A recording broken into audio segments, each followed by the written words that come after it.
When we heard Call of Duty Black Ops was preparing to unveil its multiplayer, we didn't waste any time. Our destination, Treyarch. Our mission, the most detailed hands-on coverage inside Xbox can provide. So sit back, relax, and keep a sharp lookout. Every feature you hear about in this preview has never before been done in a Call of Duty game.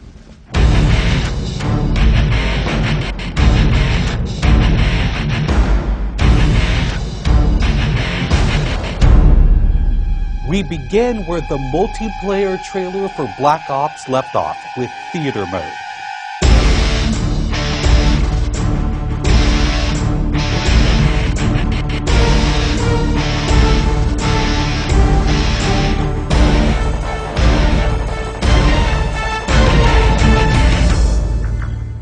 Dan Bunting explains.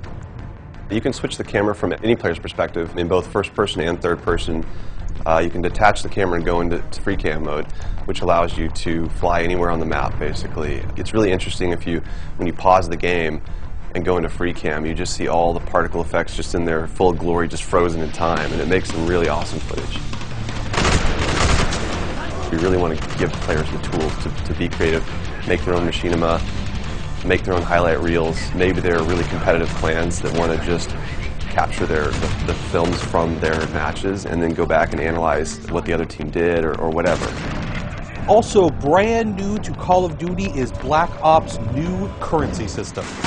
We put the currency system into Black Ops multiplayer principally because we felt like it'd be a very interesting way to engage with all the unlocks that you've been getting. So one of the things that's really fun about currency is instead of being specifically told at a specific level what you're going to get, we're unlocking features by level, but then once the feature is unlocked, you can purchase any component of that feature with the currency directly. Of course, when you got a little currency jingling in your virtual pockets, nothing feels better than putting it on the line against your fellow players. Say hello, everyone, to wager matches. When we were developing the wager match game modes, we went through a whole bunch of ideas to find the 4 that we were going to use to ship inside the game. And really, if it wasn't people screaming in joy and frustration when they were sitting around the office playing, it wasn't good enough to be a wager match. Wager matches are all free-for-all modes, and they exist separately from the standard playlist. They include game modes like Gun Game, where you're in a race to score a kill with 20 different weapons, beginning with pistols and advancing through ever more explosive weaponry.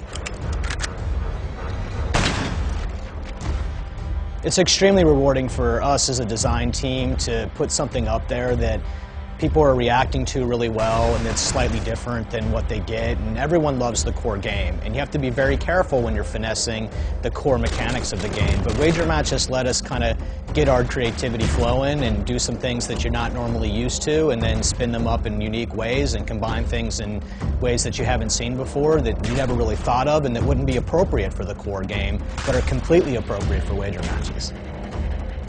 While the classic Call of Duty challenge system is still very much in place, Black Ops is also adding a new feature called contracts. Right, so if you're using the contract system, you actually have to put up a little of your own currency in order for a bigger payday. And depending on the contract, some contracts pay XP, some pay more currency, some pay both. But they're all time limited, and it's game time limited, so you have to go to work to accomplish that contract within the time period in order to get paid. It's different from the challenges, in so much that the challenges some players like to use very aggressively, and they map out their path through the challenge system in order to maximize their XP gains, in order to level faster. And then a whole nother set of players uses the challenges sort of passively. They're there, when you get them they feel good, but contracts gives you a way to directly engage with the content inside the game. It says, hey, I'm an SMG guy, I want SMG-based contracts, I'm going to chase my contracts, and I'm going to get paid. And that's fun. Another focus for Black Ops is player customization, including things like unlockable face paint, unique perk-specific character models, and a whole lot of weapon customization. We've been we stole the line from Full Metal Jacket, this is my weapon, this is my gun, and we're chanting that around the office as sort of our mantra for this feature. Originally it started with one of our designers he just made kind of an offhand comment one day where he said, you know, I really have a certain attachment to the weapon that's my favorite. I want to make that weapon mine, and that was all it took. So from there it was just, what are the things that are cool? It's like, put your clan tag on your gun, of course. And we've got, the emblem editor by itself is an element of creativity for players.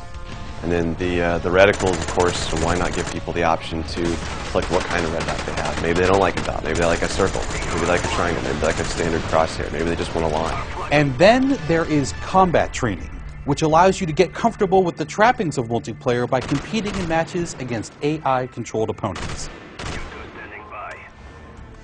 You know, it's our hope that combat training can convert people who are largely single-player gamers who might have, dabbled around in multiplayer but never made that leap to playing online, and give them kind of this experience where they can get familiar with the mechanics and features and systems that multiplayer has, but they can do so at their own pace, they can do so without someone screaming in their ear what a noob they are, and practice up and then join the competitive fold.